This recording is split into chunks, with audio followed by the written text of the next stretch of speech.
할렐루야.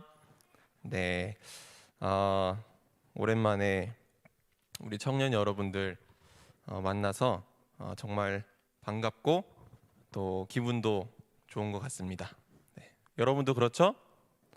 네, 주님의 은총과 평강이 여러분 가운데 함께하기를 간절히 소망합니다. 우리 옆에 있는 청년들하고 먼저 인사해 볼까요? 우리 샬롬이라고 한번 인사해 볼게요.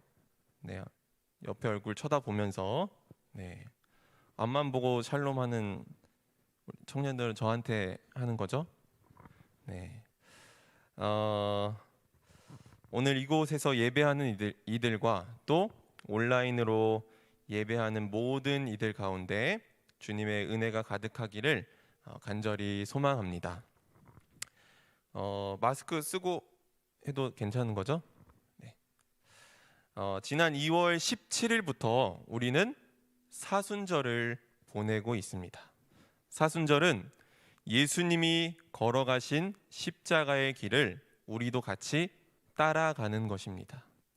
주님의 사랑을 기억하면서 십자가의 길을 따라가면서 우리는 옛 삶의 인력을 벗어버리기도 하고 또 우리를 안주하게 만드는 익숙한 것들과 작별하는 연습을 해야 합니다. 신앙생활은 늘 익숙한 것과의 작별입니다. 성경의 수많은 믿음의 사람들을 보면 늘 익숙한 것과의 작별이었음을 알 수 있습니다. 아브라함은 본토 친척 아버지의 집을 떠나야만 했고, 애굽에서 노예 생활하던 이스라엘 백성들은 출애굽해야 했으며, 예수님의 제자였던 베드로는 자신의 삶의 전부였던 배와 그물을 버리고 떠나야만 했습니다. 신앙은 과감하게 새로운 세상을 향해 발걸음을 옮기는 모험입니다. 우리 주님께서 십자가의 길을 한 걸음 한 걸음 뚜벅뚜벅 걸으셨던 것처럼 여러분도 우리들도 이 사순절기에 버릴 것들을 버리고 주님을 따라 뚜벅뚜벅 걸어갔으면 좋겠습니다. 여러분들이 사순절을 잘 보냈으면 좋겠다는 마음에 말씀을 드린 거고, 오늘 제가 여러분과 함께 나누고 싶은 떠남은 익숙함이나 우리를 잡아끄는 옛 삶의 인력이 아니라 나를 나되게 하지 못하는 것, 나를 나 자신처럼 못 살게 하는 것, 또 세상의 기준에 맞춰서 나를 루저나 실패자로 만드는 것들이나 인생을 살면서 받은 상처 때문에 아픔을 갖고 사는 것으로부터의 떠남입니다. 알프레드 디 수자라는 사람이 이런 시를 썼습니다. 춤추라, 아무도 바라보고 있지 않은 것처럼. 사랑하라, 한 번도 상처받지 않은 것처럼. 노래하라, 아무도 듣고 있지 않은 것처럼. 일하라, 돈이 필요하지 않은 것처럼. 살라, 오늘이 마지막 날인 것처럼. 네, 한 번쯤 들어보셨죠? 네, 이 말에는 상처받은 삶의 경험이 전제되어 있습니다.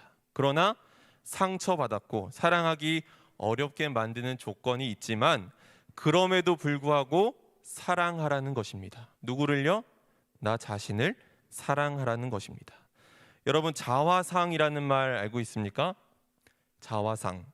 네, 문자적 의미론 스스로 그린 자기의 초상화를 자화상이라고 얘기합니다. 내가 내 자신을 어떻게 그리고 있는지, 내가 내 자신을 어떻게 생각하고 있는지, 내가 내 자신을 얼마나 사랑하고 있는지를 뜻하는 것이 바로 자화상입니다. 여러분은 여러분 자신을 얼마나 사랑하세요? 우리 심리학 용어 가운데 이 자화상과 비슷한 단어를 찾자면 자존감이라고 할 수 있습니다. 자존감은 자신을 어떻게 평가하는가입니다.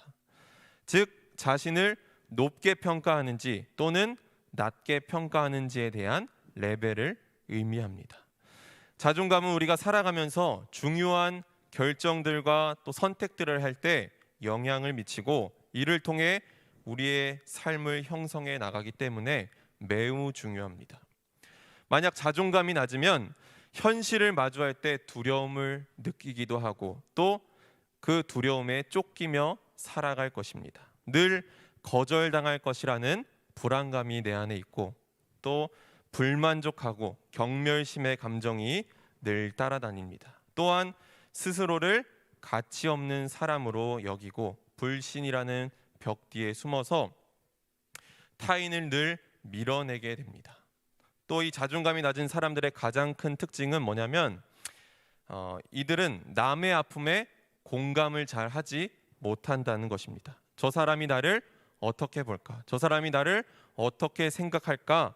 이거에 신경 쓰느라고 상대방의 감정을 읽을 여유가 없고 또 자기 식대로 해석하는 경향이 있어서 공감 능력이 매우 떨어진다고 합니다. 윤홍균이라는 정신과 의사가 쓴 자존감 수업이라는 책이 있습니다. 그는 자존감에 대해서 이야기하면서 이렇게 이야기합니다. 바야흐로 셀프로 자존감을 지켜야 하는 시대다. 행복해지기 위한 온갖 방법과 글귀가 난무하지만 진짜 행복은 튼튼한 자존감에서 나온다. 건강한 자존감이야말로 요즘처럼 복잡한 시대를 살아가기 위한 가장 강력한 무기다. 자존감이야말로 가장 강력한 스펙이다. 네. 그러므로 사람이 어떤 자화상을 갖고 살아가느냐, 어떤 자존감을 갖고 사느냐에 따라서 그 인생의 방향이 바뀔 수 있습니다. 여러분, 내 자신이 사랑받는 존재라는 게 믿어지십니까? 여러분 자신이 사랑받는 존재라는 게 믿어지세요?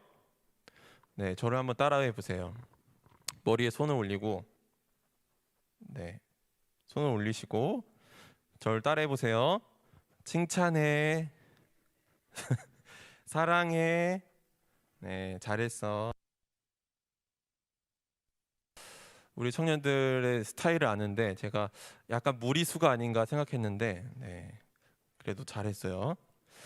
네, 우리 청년 여러분, 우리는 우리 자신에 대한 거룩한 자화상을 가지고 살아가야 합니다. 그렇지 않으면 내 자존감이 낮아져서 스스로 마음속에서 다른 이들과 비교하면서 자신을 비하하며 살아가게 됩니다. 하나님께서 우리를 하나님의 형상대로 지으시고 우리를 그 누구보다 소중한 존재로 지으셨습니다. 이것을 깨닫게 되는 게 바로 거룩한 자화상의 회복입니다. 우리 전도사님이 찬양할 때 회복하는 거 이야기했는데 저는 여러분이 거룩한 자화상을 회복했으면 좋겠습니다. 자존감을 높이는 방법을 신앙의 눈으로 본다면 이 거룩한 자화상을 회복해야 되는 것입니다. 그러면 자연스럽게 자존감이 올라갈 수 있습니다. 오늘 성경 말씀은 참 가슴 아픈 이야기이지만 감동적입니다. 무비보셋이라는 사람의 이야기인데요. 여러분, 무비보셋이 누구입니까? 그는 다윗의 가장 친한 친구였던 요나단의 아들입니다. 그런데 요나단이 전쟁에서 죽게 되었습니다. 요나단이 죽은 다음에 다윗은 요나단의 식구를 찾았습니다. 왜냐하면 요나단의 자식들을 잘 돌봐주기로 약속했기 때문입니다. 친구는 죽었지만 친구의 가족들을 찾다 보니 아들이 하나 있는 것을 알게 되었는데 그 아들이 바로 무비보셋입니다. 그런데 무비보셋에 대해서 설명하면서 성경은 두 다리를 저는 사람이라고 묘사하고 있습니다. 그에게 어떤 일이 일어났던 것일까요? 사무엘하 4장 4절 말씀 보면 이렇게 나와 있습니다. 사울의 아들 요나단에게 다리 저는 아들 하나가 있었으니 이름은 무비보셋이라. 전에 사울과 요나단이 죽은 소식이 이스라엘에서 올 때에 그 나이 5살이었는데 그 유모가 안고 도망하더니 급히 도망하다가 아이가 떨어져 절개되었더라. 네. 그가 어렸을 때 사울 왕과 아버지 요나단이 전장에서 죽었다는 소식을 듣고 유모가 이 어린아이 무비보셋을 들고 뛰다가 떨어뜨려서 장애를 갖게 된 것입니다. 무비보셋의 잘못도 아닙니다. 그런데 그는 사울 왕의 손자였지만 그의 인생에서 가장 큰 아픔을 가지고 살아야 했습니다. 또한 패망한 왕가의 자손으로 버림받아 살게 됩니다. 옛 시대에서 장애를 가지고 살았고 또 패망한 왕가의 자손이라는 것이 그를 숨어 살게 만들었습니다. 그래서 다윗이 자기를 찾아왔을 때 두려워하며 자기 자신을 무엇이라 설명했습니까? 우리 본문 8절 말씀 한번 다 같이 읽어보겠습니다. 시작.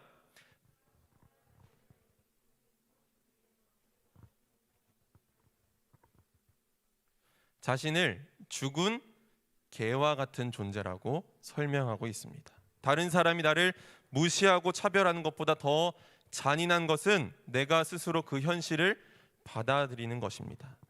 독일의 대문호 요한 볼프강 괴테가 이런 얘기를 했습니다. 사람에게 일어날 수 있는 가장 끔찍한 일은 스스로를 낮은 존재라고 생각하는 일이다. 괴테의 말처럼 남들이 나를 차별하는 것보다 더 무섭고 잔인한 것은 내가 내 자신을 나는 못난 사람이구나, 나는 별 볼 일 없는 초라한 존재구나 라고 생각하는 것입니다. 무비보셋은 자기 자신을 죽은 개와 같다고 말했으니 그간의 아픔이 얼마나 컸을지 짐작해 볼 수 있습니다. 그는 불행한 자화상을 가지고 숨어 사는 사람입니다. 그런데 오늘 성경은 다윗이 이런 불행한 사람을 찾아내서 왕의 식탁에서 같이 밥을 먹겠다고 말합니다. 인생이 180도 바뀌게 되는 것이죠.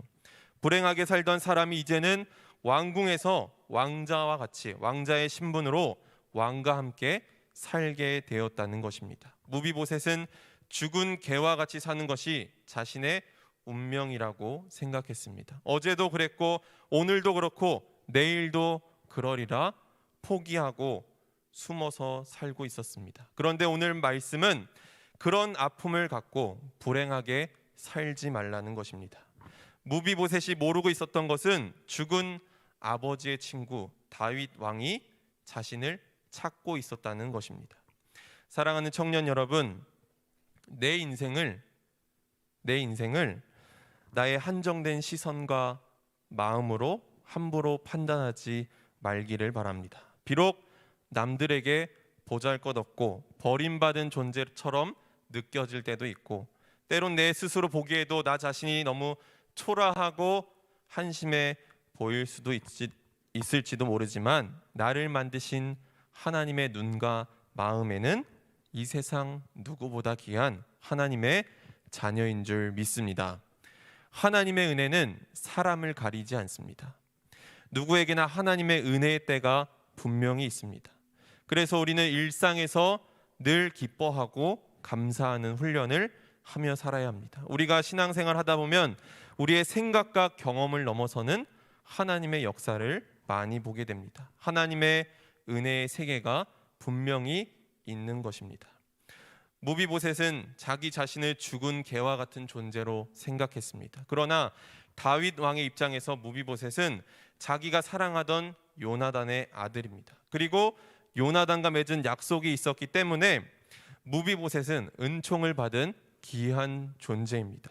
무비보셋은 양 다리를 저는 가슴 아픈 상처를 가지고 살았습니다. 먹고 사는 문제부터 다른 사람에게 의존하지 않으면 안 되는 인생이었습니다. 그것만이 아니라 패망한 왕가의 버림받은 자식이었습니다. 그런데 여러분, 사실 무비보셋의 인생이 우리와 다를 바가 없다는 것입니다. 우리도 인생을 살다 보면 다치기도 하고 아프기도 하고 넘어지기도 하고 낙심하기도 하고 실패하기도 합니다. 진짜 문제는 이렇게 실패하고 낙심한 내가 보여지는 게 아니라 그 인생을 바라보는 나 자신과 다른 사람들의 눈과 마음입니다.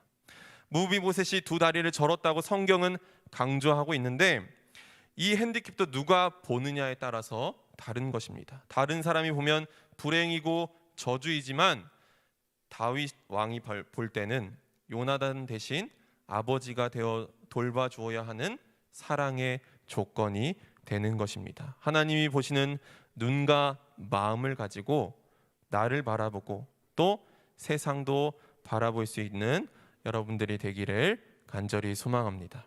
그런데 여러분, 이 불행한 자화상을 갖고 살았던 무비보셋이 도망하여 숨어 있는 땅 이름이 뭐라고 되어 있습니까? 뭐라고 되어 있죠? 로드발이라고 되어 있습니다. 로드발은 로드발의 로자는 노, 영어로 노, 아니다라는 뜻인데 드발이라는 것은 대화라는 뜻입니다. 즉 로드발이란 사람과 사람 사이에 대화가 단절되고 말이 통하지 않는, 그래서 소통의 단절 속에 살아가는 사람들의 숨어있는 현실을 나타내는 것입니다. 저는 오늘 로드발이라는 동네에 무비보셋이 숨어 있었다는 것이 참 중요한 문제라고 생각합니다. 앞서 말씀드린 것처럼 무비보셋은 사실 아무 잘못한 것이 없습니다. 그런데 사울 왕과 요나단이 전장에서 죽게 되고 유모가 떨어뜨려서 다리를 다친 후에 대화가 없는 그 땅에 살게 되었다는 겁니다. 부모가 죽고 나니까 왕이 되어야 할 존재가 죽은 개와 같은 신세로 전락하고서도 아무 말을 하지 못하는 땅에 살게 되었다는 것입니다. 그가 로드발을 떠나기만 하면 살 수 있는데 스스로 자기 아픔에 갇혀서 그 땅을 벗어나지 못하고 있었던 거예요. 과거에 붙잡혀 오늘을 살고 불행한 오늘이 미래를 규정해버리는 그야말로 가슴 아픈 현실을 살고 있었던 겁니다. 여러분, 무비보셋이 무슨 생각을 하면서 평생을 살았을까요? 아마도 자기 인생을 돌아보면서 내가 무슨 죄를 지어서 이렇게 살아야 할까? 아니면 나를 이렇게 만든 이들이 누구일까 하며 분노와 복수심에 사로잡혀 살았을지도 모릅니다. 그런데 오늘 말씀은 그렇게 살지 않아도 된다는 것입니다. 무비보셋이 만일 그 땅을 벗어나서 다윗을 조금 더 일찍 찾아갔더라면 다르게 살 수 있었을 것입니다. 하지만 무비보셋은 육신의 상처, 마음의 상처, 그 상처들이 너무 커서 로드발이라는 땅을 벗어날 수가 없었습니다.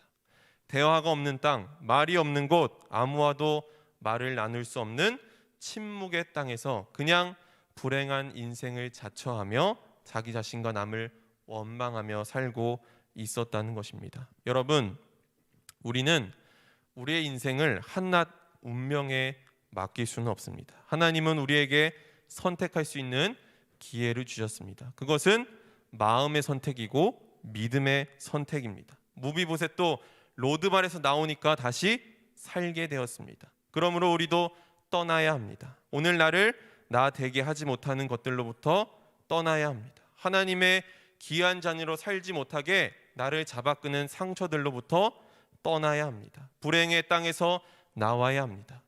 무비보셋이 자기 힘으로 나오지 못하니까 다윗이 시종을 보내서 무비보셋을 데리고 나오게 됩니다. 이것이 바로 성령의 도우심입니다. 하나님의 은혜가 있기에, 성령님의 인도하심이 있기에 두 발로 걸어 나올 수는 없지만 나를 들어서 다윗에게까지 인도해 주시는 것입니다. 상처의 크기는 다를 수 있지만 상처 없는 사람이 어디에 있겠습니까? 그러나 누구라도 과거의 상처에 머물러 있거나 대화가 단절된 삶에 묻혀 있다는 것은 불행한 일이고, 어른이 되어서도 그 속에 갇혀 있다면 누구를 탓하기 전에 자신의 책임이라는 것을 인정해야 합니다. 예수 믿는다는 것은 로드발과 같은 곳에서 사는 우리가 주님이 우리를 이끌어내시는 경험을 하는 것입니다. 그리하여 우리를 속박하고 불행하게 만드는 삶에서 자유를 얻고 우리 자신이 얼마나 고귀한 존재인지를 확인하는 것입니다. 자, 그런데 오늘 말씀은 무비보셋을 찾는 사람이 있었다는 것입니다. 그게 바로 다윗 왕입니다. 여러분 인생을 살면서 여러분이 망각하고 있었던, 여러분이 얼마나 고귀한 존재인지 확인시켜 주신 사람들이 분명 여러분 인생 가운데 있었을 것입니다. 그것이 하나님이 내게 주신 가장 큰 복인 줄 믿습니다. 조금은 오래된 이야기가 있는데 한번 들어보시기 바랍니다. 김기옥 부장 판사가 2010년 4월 초에 자신의 재판정에 선 여학생을 마주보고 있었습니다. 피고인 A양, 당시 16세였는데 피고양 A양은 친구들과 함께 오토바이 등을 훔쳐 달아난 혐의로 법정에 서게 되었습니다. A양은 2009년 가을부터 14건의 절도와 폭행을 저질러서 이미 한 차례 청소년 법정에 선 전력이 있었다고 합니다. 법대로 한다면 무거운 보호 처분을 받을 수 있는 죄인이었습니다. 그러나 김 부장판사는 이날 A양에게 아무 처분도 내리지 않는 불처분 결정을 내렸습니다. 그가 내린 처분은 법정에서 일어나 외치기뿐이었습니다. 김 판사가 다정한 목소리로 피고는 일어나봐 하고 말하자 어깨를 잔뜩 움츠렸고 있던 A양이 쭈뼛쭈뼛 일어났습니다. 그러자 김 판사가 말했습니다. 자, 날 따라 힘차게 외쳐봐. 나는 세상에서 가장 멋지게 생겼다. 예상치 못한 재판장의 요구에 잠시 머뭇거리던 A양이 나직하게 나는 세상에서라며 입을 뗐습니다. 자, 내 말을 크게 따라해봐. 나는 무엇이든지 할 수 있다. 나는 무엇이든지 할 수 있다. 나는 이 세상에 두려울 게 없다. 나는 이 세상에 두려울 게 없다. 이 세상은 나 혼자가 아니다. 이 세상은 나 혼자가. 큰 소리로 따라하던 A양은 이 세상은 나 혼자가 아니다 라고 외칠 때 참았던 울음을 터뜨렸습니다. 김 판사가 이런 결정을 내린 것은 A양이 범행에 빠져든 가슴 아픈 사정을 감안했기 때문이었습니다. A양은 본래 반에서 상위권을 성적을 유지하면서 간호사를 꿈꾸던 발랄한 학생이었습니다. 그런데 2009년 초 남학생 여러 명에게 끌려가서 집단 폭행을 당하면서 삶이 급속도로 바뀌었습니다. 그 후유증으로 병원 치료까지 받아야 했고 또 어머니는 충격으로 신체 일부가 마비되는 고통을 겪기도 했습니다. 심리적 고통과 죄책감에 시달리던 A양은 학교 생활에 적응하지 못하고 비행 청소년들과 어울리면서 범행에 빠져든 것입니다. 김 판사는 방청석을 향해 말했습니다. 이 아이는 가해자로 재판에 왔습니다. 그러나 이렇게 삶이 망가진 것을 알면 누가 가해자라고 쉽사리 말할 수 있겠습니까? 아이 잘못이 있다면 자존감을 잃어버린 것입니다.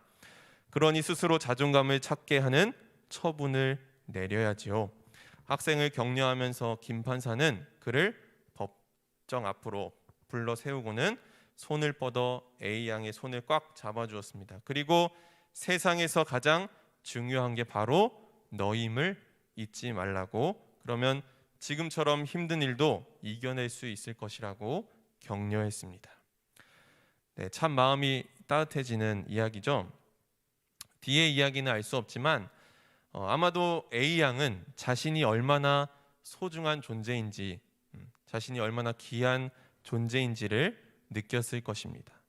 누군가에게 받아들여진다는 것처럼 아름다운 경험은 없을 것입니다. 무비보셋도 바로 이 받아들여짐의 경험을 한 것이고, 하나님은 오늘도 우리가 이 받아들여짐의 경험을 하기를 원하십니다. 사랑하는 청년 여러분, 하나님은 당신이 사랑하시는 당신의 자녀를 절대로 포기하지 않으십니다. 내가 잘한 것도 없고 별 볼 일 없는 것처럼 보이고 내가 느끼기에도 내가 하찮은 것처럼 보일지 몰라도 주님은 나를 찾아와 주십니다. 혹 내가 내 발로 걸어가지 못할 때라도 성령께서 나를 안고 왕의 식탁까지 데려가 주십니다.